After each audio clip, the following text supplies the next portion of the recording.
So, Renee, thank you so much for joining me today for a conversation. And I'm really curious to hear more about your perspective between the two worlds of traditional medicine and sex and relationship coaching. So, I'm curious to hear to start maybe a little bit about how you made that transition between the two. First off, thank you so much for having me on your podcast. This is wonderful. Mm. Um, it didn't really come to me as one message that I wanted to transition from medicine as a gynecologist into sex and relationship coaching. It was more of a process for me. So, over several years, I had become more dissatisfied with medicine. And even in my training, there were certain things about conventional Western medicine that didn't agree with me. And so I got little taps on the shoulder along the way that perhaps this wasn't where I wanted to be, but I had gone through a lot of training to be where I Mm. was, and there were certain things about the career that were satisfying to me.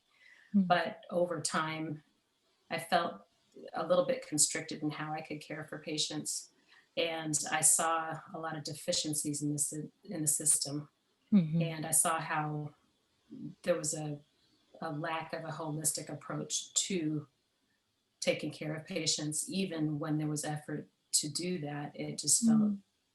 like patient was compartmentalized into these different organ systems, but nobody Mhm. was really putting that together and taking care of the whole person, Mhm. mind, body, spirit. And so when I started going on an exploration myself and doing some healing for myself, I started realizing what kinds of things were lacking in conventional medicine. And I tried to incorporate some of those into my practice. But as I went deeper and deeper into training in that realm, I realized that that's really what my calling was. And so I shifted Mhm. over into that. Mhm. Mm. Mm. What kinds of things were you wanting, or were you kind of noticing missing from the realm of conventional medicine? Yeah. So even in training, there's not a lot of respect of the body of a patient, and particularly not respect of the body woman. We're in Mm. a culture that doesn't respect a woman's body. Mm. And so, even in a field like gynecology, where we dedicate our lives to taking care of women, the part about respecting the woman's body and, um, you know, making sure that everything is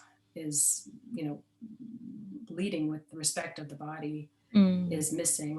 And Mm. then, in addition to that, the focus is really on illness and disease rather than pleasure when it comes to gynecology. Yeah. And most female gynecologists, anyways, a lot of our practice is about helping women have more pleasure in their sexual experiences and those things, but we don't get a lot of training. Most of that's done on our own, Mm. and many times it's something as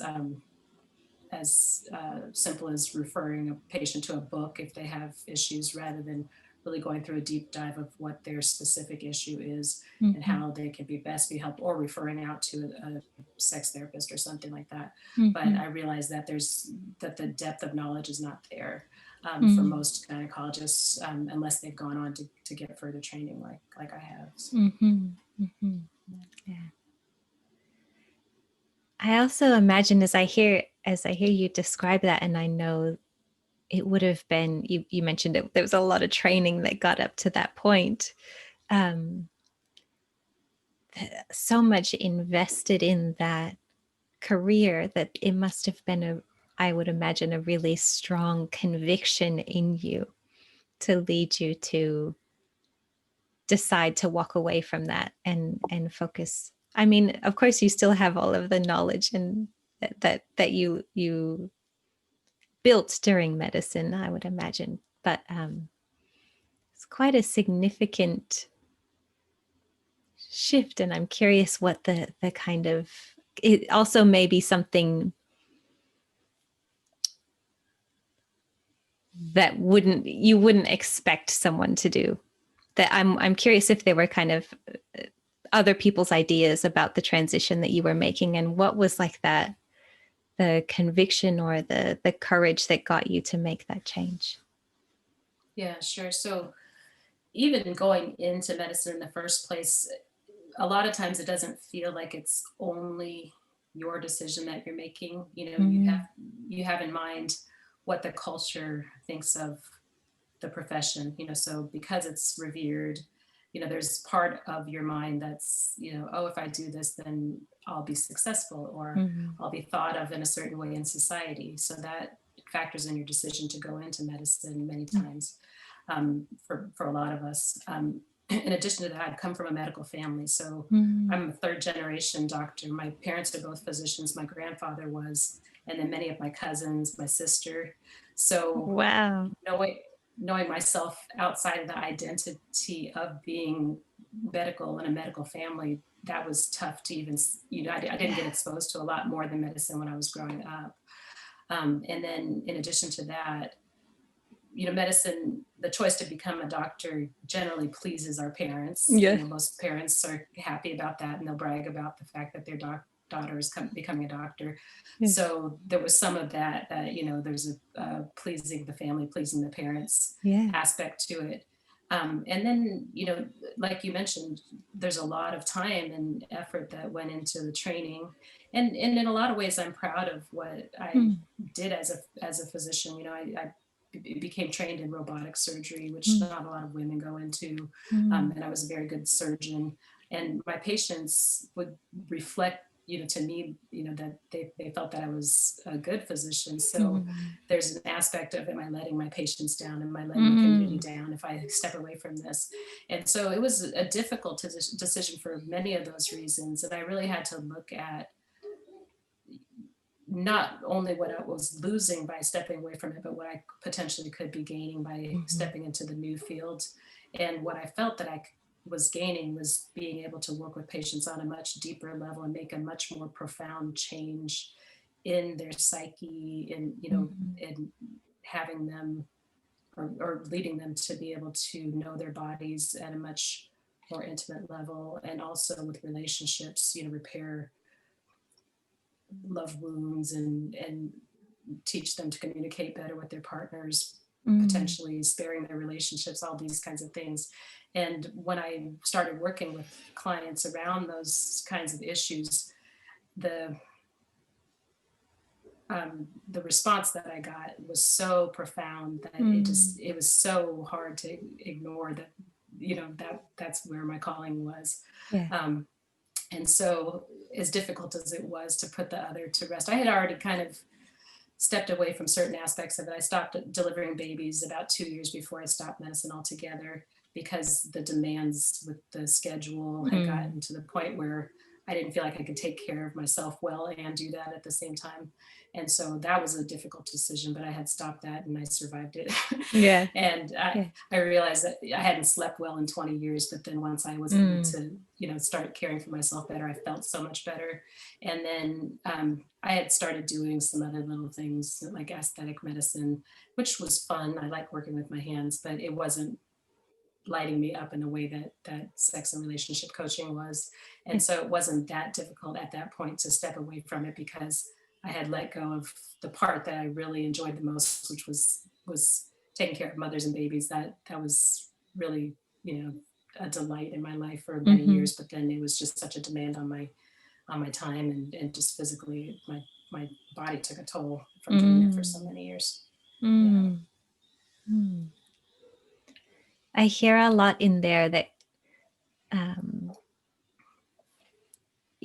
sometimes when we think in the aftermath, it looks like Renee was a doctor, now she's a sex and relationship coach. But when we look at big transitions like that, um it's not like, you wake up one day like this and you wake up the next day and it's all changed either, is it? It's I hear how it takes time. Like there was a period of and some of it is mirrored in my own journey of leaving engineering, but that things just start to become a little bit less satisfying and they don't fit so much anymore. And you start to really realize that I don't know if I like the way that things are done here, or I don't know if this really is a fit for me. And that kind of the energy of that not fitting grows and starts to propel you to um, seek other things. So maybe I heard you sharing about kind of seeking your own growth and healing and training and pleasure elsewhere. Um, and for me, when I was in engineering, I also became a yoga teacher, and that kind of one of the first things that got me into my body. Um, and then that opened up a whole new world. And then I also heard you say that it was like the joy and the fulfillment of what was coming from the beautiful work that you were doing with people in their relationships and their sexuality. That was motivating and gave you a real boost in energy in and of itself. Does that sound, did I describe that accurately to your experience? Yeah, and one thing that you just said, when you said that as an engineer you started doing the yoga training, for myself, I realized that a lot of what was missing in medicine was care of the caretaker. It's a demanding Mm. profession. There's a Mm-hmm. lot of stress. You have terrible events that happen, and there's this idea that you must always be strong, and that Mm. you shouldn't be affected by these horrible things that happen. You have to diagnose horrific conditions for Yeah. people, or there's loss, all sorts of stuff. Yeah. So, or just that the reality that we make mistakes sometimes, and Mm. there's not a lot of space in medicine for any error being made, even though we're human and we make errors, and we hopefully don't make a lot of them. But I don't know of anybody who's never made an error. Yeah. But there's Yeah. an expectation that not only do we never make an error, but we can cure every condition, which is not achievable. And Mm. I started to realize that demand, that I never make a mistake, and I Mm. pick up on every little you know small detail, and be able to diagnose something without complete information, and work crazy hours and see patients for only a few minutes, and just perform perfectly. I Mm. realized that the system was broken in a lot of Yeah. ways, and when I had a lot of stress from events that would happen, that nobody was reaching out to see if I was okay, and there was no real Mm. you know system in place where when this happens, we refer to this group of people that can help the caretaker, you know, get Yeah. well after something tragic Yeah. happens. It's almost as though we're not supposed to be human, and we're supposed to just Mm. push through, and Mm. that took a toll on me. And Mm. when you start having a lot of stress and anxiety, you feel like something's maybe wrong with you. So that's when I Yeah. started looking into some of the alternative therapies. I started doing acupuncture, hypnosis, those kinds of things, energy healing, Yeah. because a lot of the treatments for anxiety I couldn't take because I was working at night. Mm. I would have to wake up at 3 o'clock in the morning, go in and deliver a baby. So I couldn't take anxiety medicine, nor did I want to. So I Mm-hmm. said, what are some other things I can do? I started doing yoga more, Yeah. exercising more, and those kinds of things. And I realized how much it helped me relieve my stress and anxiety. Yeah. But then also, I realized that although I knew a lot about the female reproductive system and all that, there was a lack of knowledge about pleasure, in Mm-hmm. my case, particularly getting out of my own head, because I Yeah. was so stuck in my brain all the time. My brain was king, and so it was hard to let it Yeah. go. And I Yeah. realized that was a problem for me. So I started, digging around, trying to figure out how somebody could learn to surrender. I started salsa dancing, Ah, which I love it. helped Mm-hmm. actually. But then some of the sex coaching programs out there, I looked at different things to see if I could help myself, and then I found the sex, love, and relationship coaching program that we both went through. Yeah. Yeah. And I realized that really was what I wanted to be doing for patients. Yeah. I can Yeah. see it on your face too, that there's a brightness when you talk about that. Yeah. Mm. And I also hear too that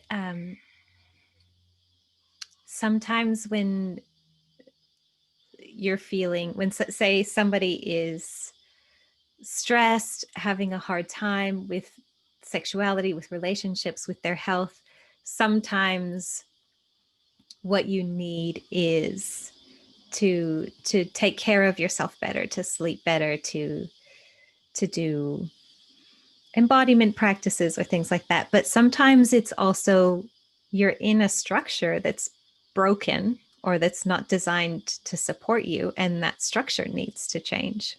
It's kind of Yeah. like it's not all on the person and it's not all on the circumstances either. It's kind of both. Yeah, yeah, for sure. And just Western medicine in general, there's still a lot of sexism in that world. Mm, There's still a lot of racism in that world. Unfortunately, I'm a Black woman, mm, and so going through the training process, going through building a practice, all that stuff. There's a lot of things that happen mm, behind the scenes that I don't know that most people know about. That mm, I don't know of another woman that went through training with me that didn't get inappropriately touched at work. mm. Just horrible things are said to you, and even if you were to complain about it, you get ostracized. Yeah. And it's one of the last worlds like that there's no repercussion for bad behavior. And so Mm, just seeing mm, some of those things, and just even witnessing them, but experiencing them myself, and you're kind of taught to just brush past it. Oh no, I'm tough, I can yeah. handle this stuff, and this Yeah. is just a man's world, and this Yeah. is what you have to go through to be in this world, to play. Yeah. But I didn't really adequately take care of myself when those things were happening, so it was a lot of that was piled on top of the kind of care that I was having to deliver, and the stress of that. And there were, like I said, there are wonderful things in there too. There's not Mm, many people in the world who can say they've saved lives, like that mm-hmm, part of it is sexy and exciting and that kind of mm-hmm, thing. Or when there's the excitement of having an emergency and taking care of it mm-hmm, well, mm-hmm, and just seeing everything come out okay, that and everybody's relieved at the end of the day and you look like mm-hmm, the hero. So mm-hmm, there's a lot of ego tied up in the profession itself, like it mm, does make you feel good when you can do these things for people. And some of it is my gifts. I'm a good surgeon. I consider mm-hmm, myself a good surgeon. So there's things that are actually gifts that were given to me that when I'm in flow I can do in that space and help people get better. And I felt like that was my calling in a certain sense, but then it got to the point where I felt like there was another thing calling me, and so it felt like it was time to shift to that. And yeah. I don't regret having done that. And Yeah. I run into people all the time that their eyes light up and they want to give me a hug, and I'm like, it's COVID, next day back. But it makes me it makes me feel good that I've had a big impact on a lot of people's lives, and Mm, it and help build families and help mhm. people through difficult times in their lives, illness Yeah. and those kinds of things. And Yeah. there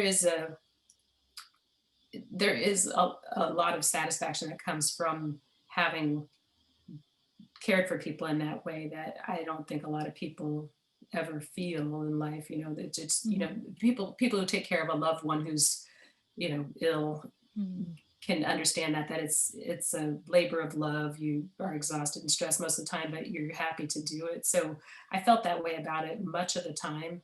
But then also I had to kind of look at the fact that I was aging, I was going through menopause myself, and we only have so much time on the earth, mm, and I mm. could see that my body was deteriorating in a way that was more rapid than I would have liked, and it was partly because I didn't have the time or the energy to care for myself the way I wanted to.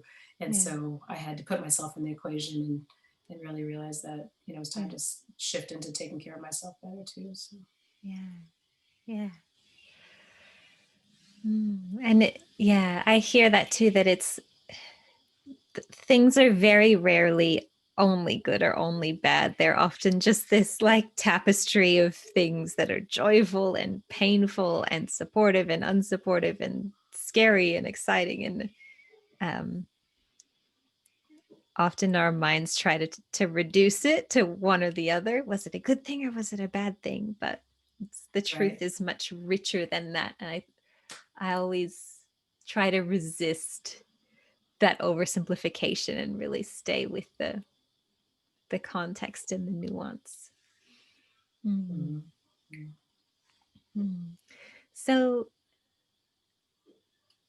I'm curious to hear more about what was it? I kind of imagine that coming from this situation where you were working so hard and not, in a job that didn't enable you to take full care of your body. Um, was it like coming back to life when you started working with your own sexuality and your body below the head? Hmm. Yeah, and the funny thing is, even with just the sleep changes that, from stopping doing obstetrics, I thought that there were things related to aging that were just because of lack of sleep. So just recovering my sleep was a huge improvement in my health. But then Mm, when I started doing the sexual practices too, I realized that my energy was depleted. I never would have said I was an energetically depleted person. I just, mhm, duty called. So I just would step to it, do all the things. But I realized that, I had the afternoon slump going on, those mhm, kinds of things. And on the weekends, if I didn't have work to do, I generally didn't want to do much. I just sit on the couch, and because I just didn't have energy to do a whole lot of stuff. Um, and so, starting with the sexual practices, I realized that it improved my energy in a way that mhm, I didn't expect it to necessarily. mhm, And then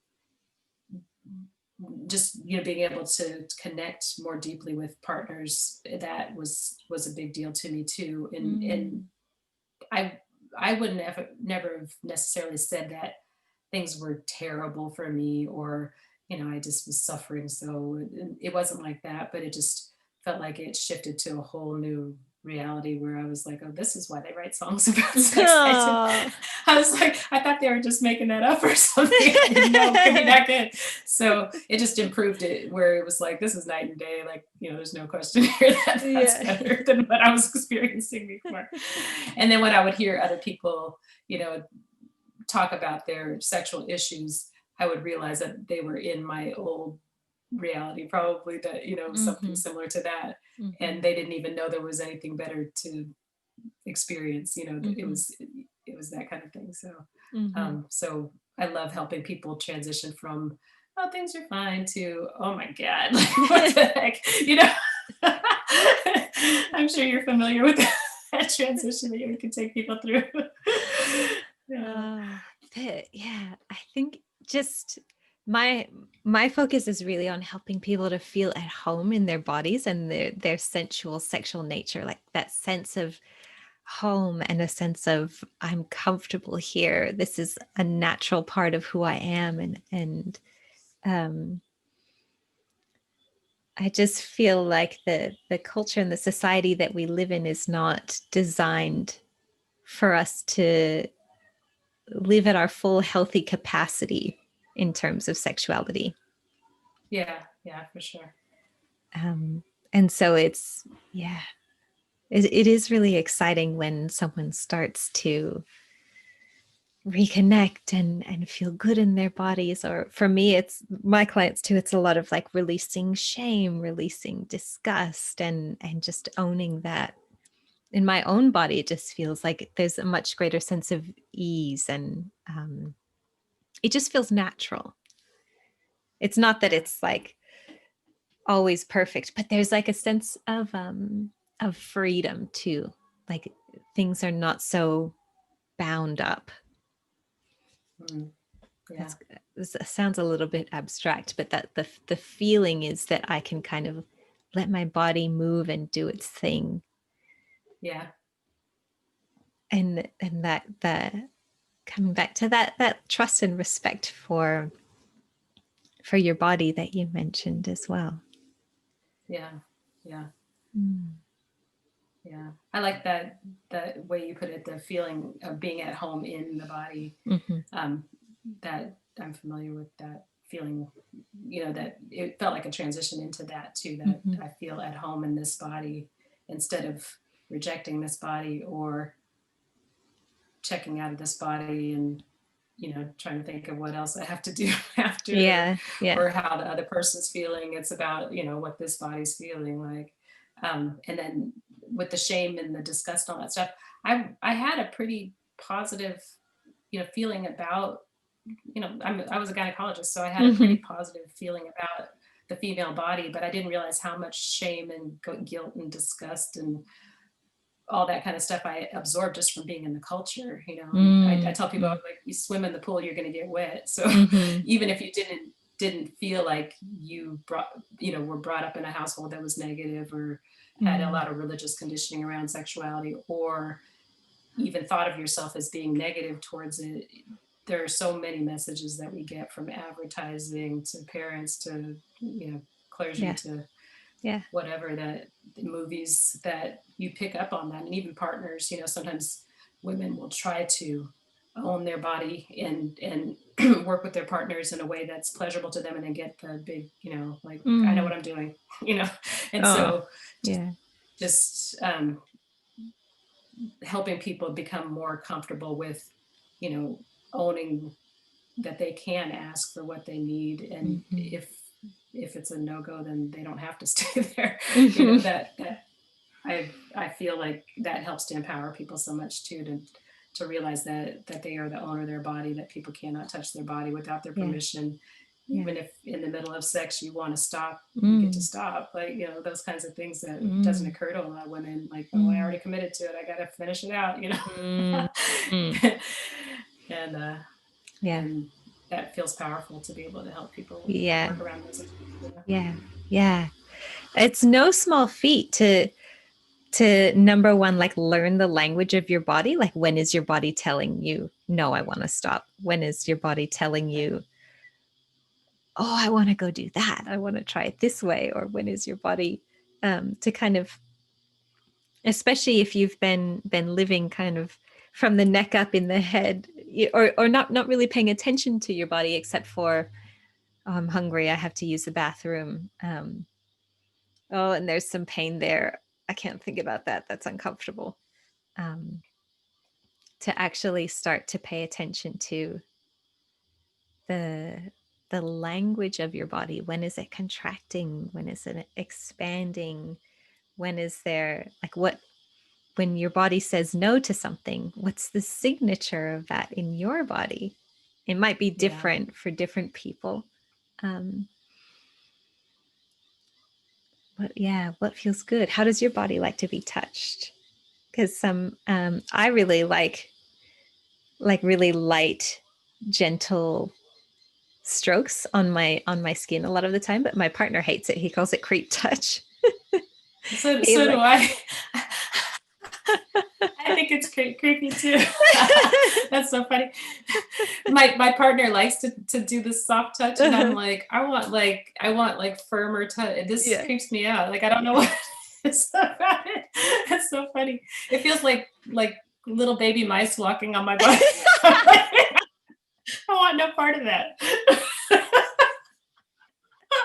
You can keep your baby mice. That's disgusting. It's so funny. It's so personal though, right? It is. It is. And that is why you need, I think you need that kind of having that sense of comfort in your own body. And there's, when you are engaging with another person or people, to have a level of comfort to be able to communicate about those things is so helpful. Um, Yeah. and I mean, and I think I hear this from you as well, that one of the reasons that I love this work so much is that I feel like it is such a deep human desire to feel good in our bodies and to have truly intimate relationships where we can see and be seen, and share ourselves with each other in the ways that we deeply desire to. Like, that is all so deep and primal and essential. And so helping people to create that in their lives just feels like really powerful, important work to me. Yeah. Yeah. Yeah.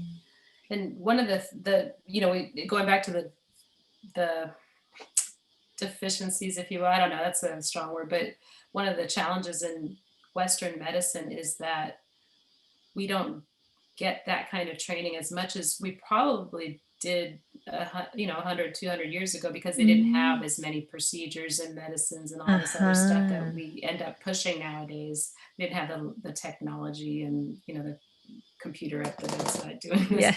So we missed out on a lot of the bedside manner training, which Mm. I think is one of the biggest benefits to seeing a practitioner, is being seen, being heard, all that stuff. And most of Yeah. us in this day and age know the feeling of going to a doctor and they don't even look up at you Mm. or acknowledge what you said, don't notice, Mhm. anything about you. And Mhm. you're just the diagnosis in room 4, and just, here's the prescription. They don't even properly greet you. And Mhm. I feel like I was good at that, probably because I went with my parents to work a lot of times. And Mhm. so I grew up with, witnessing older doctors and how they were, conducting themselves. But just because I cared about people too. And just simple things like acknowledging what people are wearing, or Mhm. talking about their kids and stuff like that, would bring their anxiety level down. Mhm. You see that Mhm. people come into a medical space anxious. Everybody comes Mhm. in there anxious. And so if you can alleviate their anxiety really quickly by just, you know seeing them as a human, instead of, Mm. Mm. what seems to be the problem, just Yeah. and and I've been taught, since going through the coaching development, how important it is to Mhm. see and acknowledge somebody, to, just your loving presence is healing. And I felt that Yeah. in the other world, but the world didn't feel like it was designed for that. The Mm. visits were Mm. so short, it was hard to, even especially taking care of older patients.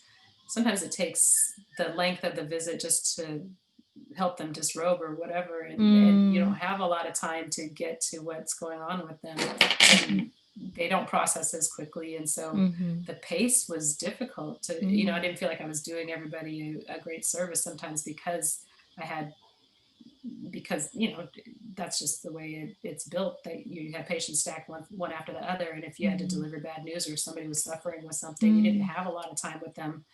And either you end up running late all the time, or sometimes I would call patients after work if they had some kind of challenge going on and I didn't have a lot of time. I would say, here, I'll give you a call later and finish this up. But it just felt like I was shortchanging people a lot, and I didn't like Mm. that feeling. um, Mm. Yeah. and I actually tried moving to a different kind of a model where I had longer visits with patients, and I basically ended up coaching them, doing sex Mhm. coaching with them, and then doing Mhm. a very little bit of medical care. And I said, well, if I'm doing this, I might as well just go ahead and transition over, because clearly that's what I want to do. Yeah. Mhm. Might as well own it. Yeah. Yeah. Mm. So how do you know, or how can people kind of start to sort out when they're experiencing something that, say, it's a lower libido than they want, or they're experiencing dryness, or they're experiencing pain, or they're um, having a hard time connecting sexually with their partner, or those sorts of things, even fertility challenges, sorting out or navigating when is kind of physical level medical treatment going to be supportive, and when is there actually something deeper going on that's tied into that maybe someone like a sex coach or a therapist or another practitioner could help with. Yeah, there definitely is a lot of crossover between the different fields of practice. And it's not a one size fits all thing. So, if somebody's experiencing symptoms that are worrisome, say they have heavy bleeding, or, Mhm. pain that concerns them, I would say see a medical provider first and get checked out, make sure everything's okay. Um, Same thing with, if they had some kind of vaginal condition that was, concerning, that they might have an infection or something like that, I would say definitely see a practitioner and see what's going on there. But if things like low libido, it's very nuanced, you know. So even Mm-hmm. having experienced waves of it myself, there's different kinds of low libido, and you know, sometimes people have a idea that it's all hormone related. It's not necessarily, you know, sometimes hormone levels look fine, and hormone levels, there's a big wide range of normal. So Mm-hmm. many times it can look fine on paper, but you know, many times the provider will look at that and say, oh, you're fine and everything looks good on paper. But if you're experiencing it and haven't gotten a satisfactory answer, then it would be time, in my opinion, to seek care elsewhere.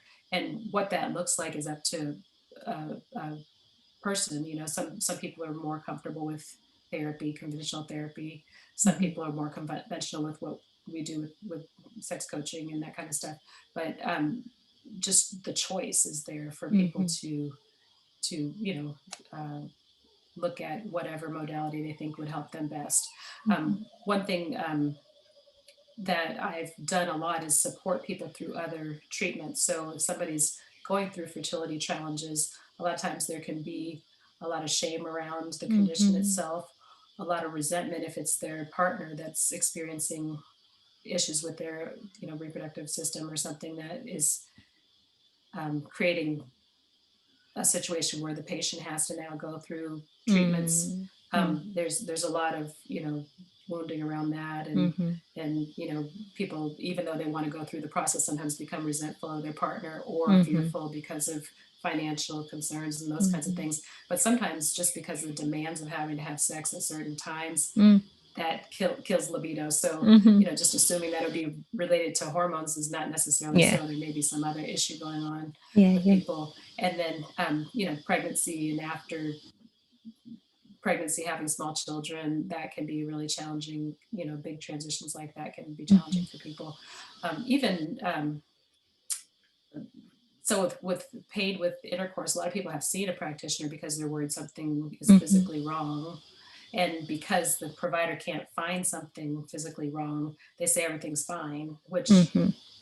if the It's person's kind of still experiencing, invalidating. yeah, Yeah. invalidating their issues. So I have worked with people who have had pain with intercourse, and we've worked with, you know, de-armoring the spot or other Mm-hmm. things that can help to alleviate the pain, and pretty easy to do. You know, it Mm-hmm. takes a couple of sessions to get through those kinds of things.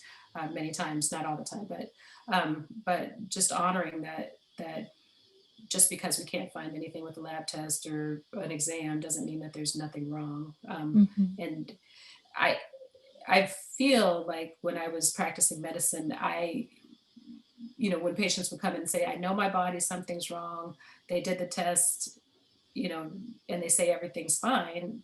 I don't need much more evidence than the fact that you think that something's wrong with your body Mm-hmm. to either investigate Yeah. further or look for some other modality that can help whatever you're Yeah. going through, even if I don't have the expertise to do it. You know, I used to refer patients to alternative therapies if there was nothing that we could find within the container of, you know, Western medicine. If there was no test that we could, you know, use to evaluate what's going on, I would send people out to see other alternative Mm-hmm. therapists, just because I knew that, you know, just because this is the extent of my knowledge doesn't mean that there's nothing Mm-hmm. else out there that could help you. So Yeah. um, yeah.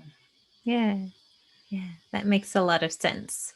Um, I think there's a role for both, but that there is, I think, so much there's a so much deeper connection between our body and our mind and our emotions than we realize. Right. Yeah. And even in my own body, just noticing kind of, um, I would say from the neck down, actually, I have another story about that in a minute, but Mm-hmm. say I'm feeling anxious about something and noticing that maybe there is a tension in my chest and my shoulders are curling in, like that's a pretty clear connection between what I'm thinking or feeling and what's happening in my body. I Mm-hmm. also realized relatively recently, actually, that for a long time, because I was so focused on getting out of my head, when I would focus on my body, I would focus from my neck down. But then I did a practice and someone was guiding us to release tension through our face. And I was like, oh my God, my face is my body too. I kind of Right. had like written it Yeah. off because it was attached to my head. And I was like, oh, there's all of this like stuff happening between my brows and in my eyes and in my cheeks. And I definitely notice a lot happening in my jaw. That's definitely one of my telltale signs in the body. But yeah, when the body is, I think having a,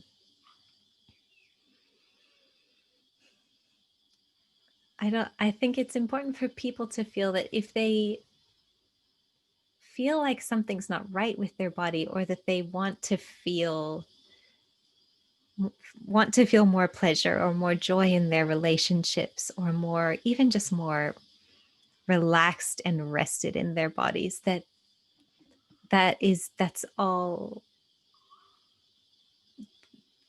very possible, and they deserve it, and they can, it's not like asking for something unreasonable. um it's all something that is kind of part of our natural blueprint of health, in a sense. Yeah. Yeah. Yeah. I think our bar sometimes is so low Yeah. with medicine. It's like we just want to get the person where they're not like heading for the grave or something. Yeah.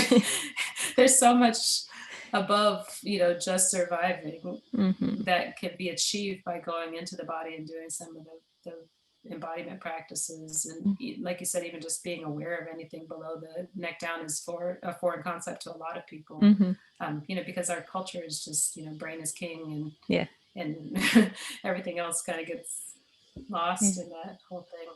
Even for myself, I mean, when you talked about unless we have to eat or use the bathroom, but being a surgeon, you can't even Mm. go to the bathroom when you want to. So a lot of times I would just hold it, and even right after the surgery, you'd have other things to do. So you just rush around, Mm-hmm. and 3 or 4 hours later, I get around to it. I'm like, that's a shame that I can't even use the toilet when I Yeah, want to. How crazy is that? You know, but that's we just pretty build these. crazy. And I'm sure like bus drivers can relate to that too. Yeah. but but to build a world where you can't even Mm. respect your body enough to use the bathroom or eat or drink water when you need to is pretty silly that Yeah, where basic we could. bodily needs are Yeah, negotiable. right, yeah. Mm. And with the nervous system, Mm. just how much everything is interconnected, Mm-hmm. that people say, I don't know if this is in my mind or if it's in my Mm. body. I'm like, there's no space between those two things. Yeah. They're actually this. Yeah. They're one unit. Yeah. That the spirit, the spiritual, the body, Yeah. the mind, all of it's interconnected. So I wouldn't parcel it out that way. We're Yeah. just taught to do that. Like, oh, this Yeah. is probably all in my mind, or Yeah. I'm just making this up. It's like, well, I mean, isn't it all made up? I mean, if you go far enough, all of our whole reality is how we perceive it. So, Mm. and if Mm. you're suffering, does it Mm. really matter whether Mm. it's something that we can measure with a tool or if it's Mm-hmm. just something else? I don't know, Mm-hmm. What are some of your favorite personal practices in the realms of sexuality and embodiment? Yeah. Um, the things I do the most often are probably dance. I'll take dance breaks in the middle of the day just to energize myself, which is it's actually not new. When I when I would do surgeries, a lot of times I would have good music on in the room, and as we were preparing the patient or whatever, I would kind of dance around the room or do my own little thing. They thought I Mm-hmm. was a weirdo, but and I always had music playing at my desk, or not always, but many times I'd have music playing at my desk. Music's very important to me to relax me. So, Mm-hmm. um, or if I had to go between different places, I would have music in the car, and that would kind Mm-hmm. of be my little dance break in the middle of the day. But I do that now that I'm working from home. I'll turn on music and dance. Uh, I do breast massage in the shower most of the time. I haven't done it recently, but that's kind of a go-to that I do. Mm-hmm. Um, I do a lot of breath work. I do breathing Mm, practices probably every day, at least mm, for a few minutes, just to feel more in my body and make sure I'm taking deep breaths, mhm, and just, feeling for any tension in my body and trying to relax that. I'll do those mhm. kinds of things. Um, I go for walks in nature every day, and then I usually end up doing some kind of walking meditation or Yeah. sunning practice where I close my eyes and look into the sun, and then just feel the energy moving through my body, those kinds of things. Mm, Um, Pretty simple stuff. I'll do like hip circles, just kind of loosen up. I have a lot of tension in my low back and yeah. hips, so I'll do hip circles and stretches and things like that. So, Yeah. Yeah. yeah. How about you? What do you like to do? It's interesting because I think with through the training that we did, we learned lots of different practices and some of them with lots of different involved steps. But the ones that I keep coming back to are the simple ones. And I'm finding that it's good to have the range to work with for different situations. But I'm finding with my clients as well that simple stuff that you can integrate easily into your day makes a big difference. um for me, like I just like put my hands on my own body a lot. Like Mm, I run my hands up and down my legs. I hold a hand over kind of the just between my collarbones and my sternum in this spot in my chest, or I kind of like rub mm, circles there. yeah. I rub circles on my belly or hold my belly. I was a bit bloated one day at the farmer's market and was just kind of like rubbing my belly because it felt nice. And somebody asked me if I was pregnant. Oh, I was like, it's true. nope, it That just feels good. Yeah. When you said that, I do a lot of stomach massage, and I'll do some pressure point kind of stuff around my navel, and I do that in public now, and I don't think I did a couple of years ago. And I just now realized when you said that that's not a normal, I mean, or not culture widely accepted culturally to sit there and rub your stomach, but I do it all the time. Yeah, I might be in danger of somebody asking me if I'm pregnant, even though I'm menopausal too. So we'll see. Yeah. Yeah. It is funny, isn't it? Like I think especially like the the conditioning around women and bellies is pretty intense. So I think a lot of women try to like just not call attention to that part of themselves. But Right. Yeah. yeah, but for me it's that self-touch just feels really good. I run my hands through my hair. Hmm. Um and I love even just kind of like getting on my hands and knees and doing hip circles and letting my spine roll around, just giving my body space to move with its own impulses Hmm. without going like I will do cat and now I will do cow and now I will do cat and now I will, but kind of just like Hmm. letting it be random. And um wherever there is tension, when I let my body lead, it can kind of start to work itself out. um yeah, I like breast massage as well. That's a really lovely one. I think sounding is one of my other favorites, like feeling the sensations in my body and making sounds on the exhale that I find really helps to move things. And it almost feels like a way of honoring what I'm feeling by using my voice. Yeah. Yeah. I love that too. Mm. Mm.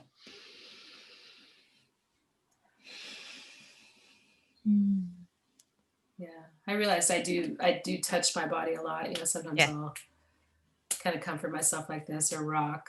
Yeah. So Yes. I notice that I have a habit of sitting off to one side sometimes, so I'll find my center.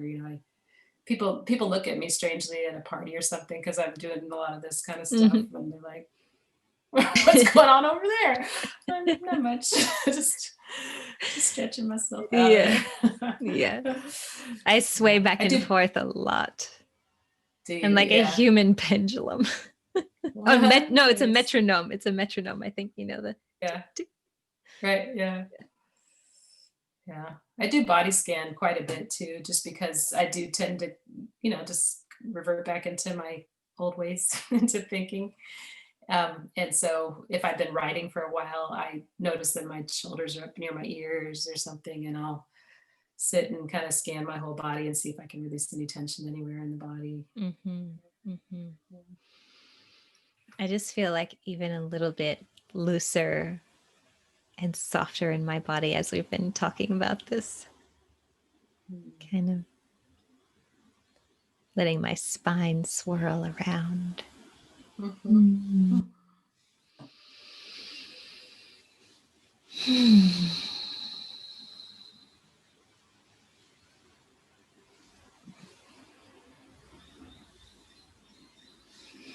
Yeah, I think I just really want to honor that we as human beings have all of these different layers. And that, like you were saying, the physical layer of the body and the nervous system and the emotions and the mind, they're not like um, individual pieces that you could separate out into distinct clumps of tissue. They're like Mm-hmm. all interwoven and all interrelated in one organism and one being. And there's something about weaving all of that back together that feels really good to me. Yeah. Mm. Yeah. Yeah. And I think that's the biggest awareness, both for myself, that if I ignore my body to be in my brain and take care of patients in the way that I was, made to, or if I care for the patient, just as a compartment, looking at one Mm-hmm. system instead of the whole body, and Mm-hmm. also looking at the psychosocial aspects of their life and their nervous system and all their conditioning and all their childhood experiences. You Mm-hmm. do both of yourselves a disservice. And then, Mm-hmm. in the new realm, just being able to care for people so much deeper because you're honoring all those different layers of themselves and yourself. And Mm-hmm. so, if you're, there was a book I read years ago, like um, Dr. Heal Thyself First or something like that. I Yeah. can't remember the exact title. But when I do that, when I come to the interchange in a better space, when I'm cared for well, I know that I have more to offer a person, Mm-hmm. and I'm more observant about what's going on with them. I can feel their energy Yeah. more than if I'm stressed and not well rested. And just even things like my intuition, which I knew was strong, but it's not something that's spoken in a medical Yeah. world. They don't talk on that level. But Yeah. I knew that. I was like, I don't know why, but there's something telling me that something's up with this person. And more times than not, I would find something crazy going on that I wouldn't have expected, but I just knew there was some little tap on my shoulder. Hey, Mm-hmm. something's going on with her. And, people would be surprised, like, why did you even order that test? I don't know. I don't know. I'm not going to try to claim responsibility for that. But my intuition is strong, but to honor it and develop it in a way that is in service to myself and the person I'm caring for Yeah. in an even stronger way. It just feels so good to Yeah. me that I feel like my whole self is being used as the vehicle instead of Yeah. just my mind. Just my mind. Yeah. Yeah. Not that Yeah. my mind. I mean, I have a beautiful mind and I love Yeah. my mind and it's part of me. But Yeah. I wanted it to be a more complete picture, and Mm-hmm. that's more enriching to me. And the experience I can deliver is much deeper than that. Yeah. Yeah. Bring that back into balance. And it's interesting, even adding in intuition into that interweaving of all of the different parts of us. I like to think of intuition too as ways that we have of receiving and perceiving information other than just our kind of regular senses.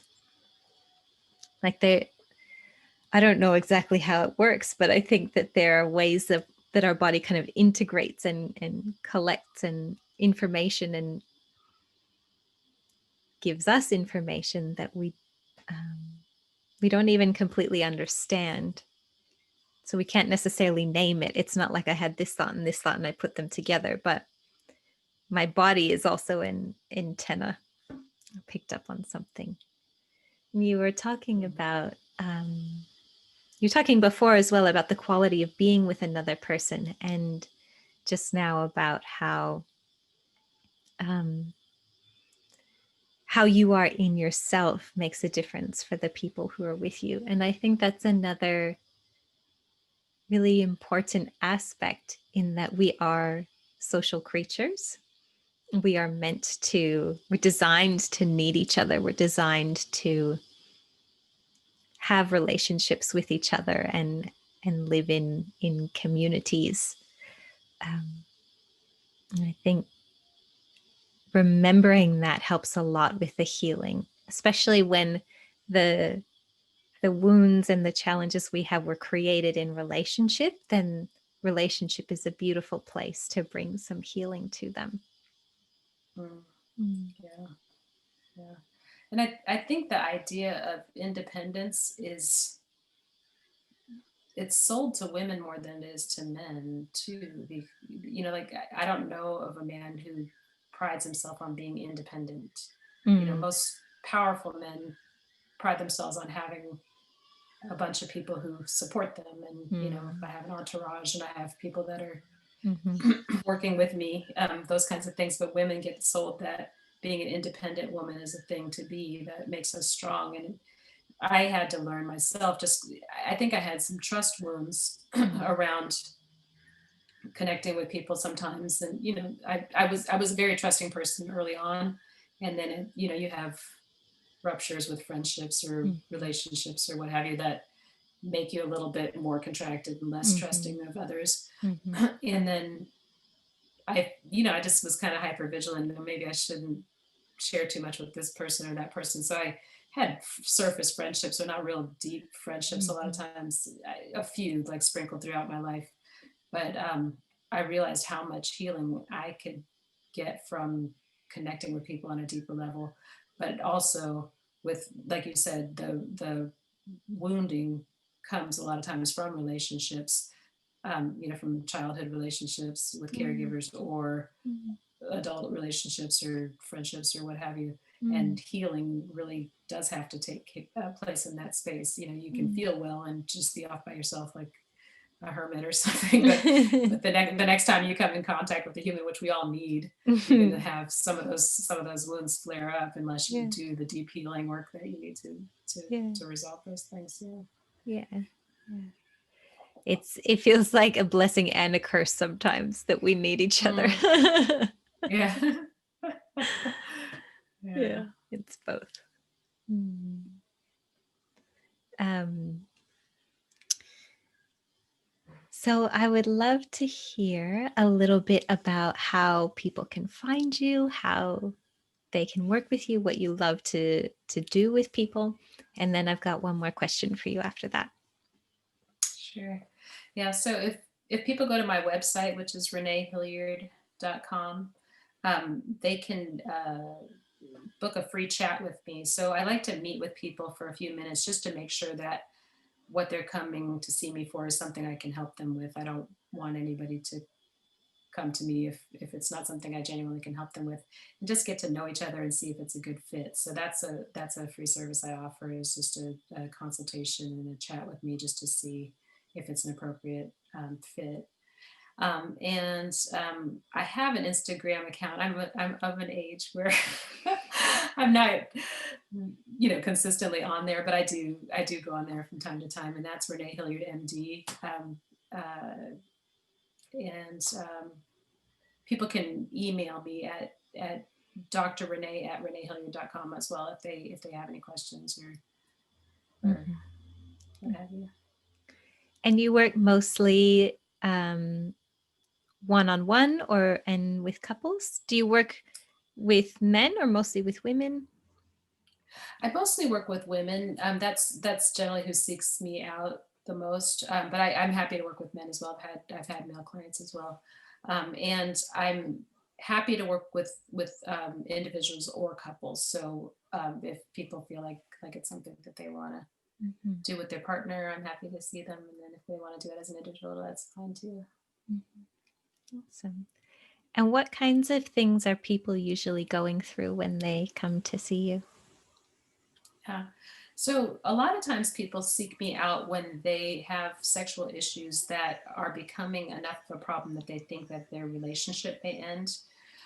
So that is a common theme with people that I coach, but they don't have to be in a relationship. It could be people who are struggling to find conscious partnerships, or just struggling with their sexuality Mm-hmm. themselves, from conditioning, from religion, or what have you. Mm. I do tend to attract professional women who have a hard time getting out of their head, Mm-hmm. because coaching a lot of times is a Funny how mirror that to works. ourselves. Yeah, I know, isn't that funny? But I can really help them well because I've done that same thing Yeah. myself. People who are transitioning careers a lot of times will seek me Yeah. out too because of my transition there. And people pleasers, perfectionists. That's kind of my jam. Uh, Letting go, Yes. control, Yes. surrender. Oh, oh man. I call myself a recovering people pleaser. Yeah, same. Yeah. Mm. Mhm.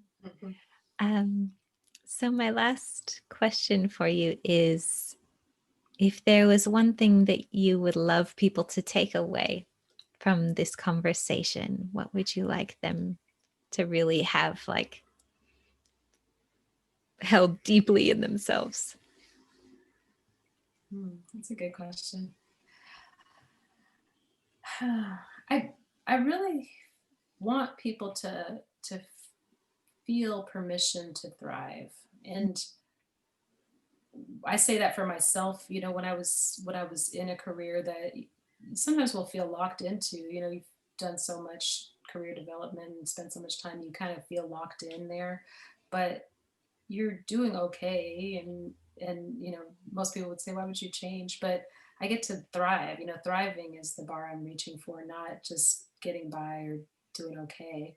And same thing Mm, with the people I coach. I really want to impart upon people that you deserve to thrive. You're mm, worthy of thriving. That's what the point of being here is to have a joyful life that feels good to you. mhm, And it's not too big of an ask. mm, I think a lot of us are, well, everybody else is suffering too. And suffering is part of the human condition. But in relationships, if you have, issues with whatever you're going through, there are ways to smooth those out so that you mm, can have deeper intimacy and connection with your partner, and peace in your relationship in a way that you may be struggling with. And most people don't think about you know athletic coaching as being mhm. shameful, to reach out for help with those kinds of things, or dietary coaching, or other things, a business coach if you're struggling to get your business going. But a lot of times people do have some shame around reaching out for assistance or support Mm, in the areas of sex and relationships. They think they should be able to figure it out yeah, themselves. yeah. And I did that for many years myself. I went through relationships and had struggles, and tried to figure it all out myself, self-help books and asking people around me what I should do. But there's a depth that you can get to in, helping yourself through some really deep wounds that may have been incurred early in life, Mm, or even before that. mhm, That it's challenging to do that on your own. It's mhm, challenging to do that soul level work on your own, mm, without somebody holding you. And I couldn't do it myself. I really mm, needed that support. And it's not that I'm not a smart person or don't have a lot of resources. It's just deep work requires sometimes somebody to be there to support you. And it's not weak to reach out for that kind of support yeah, if you need it, or if you feel like you want it. yeah, yeah. Yes to all of that. Mm. Yeah. Mm. I think I would love people to leave with a sense that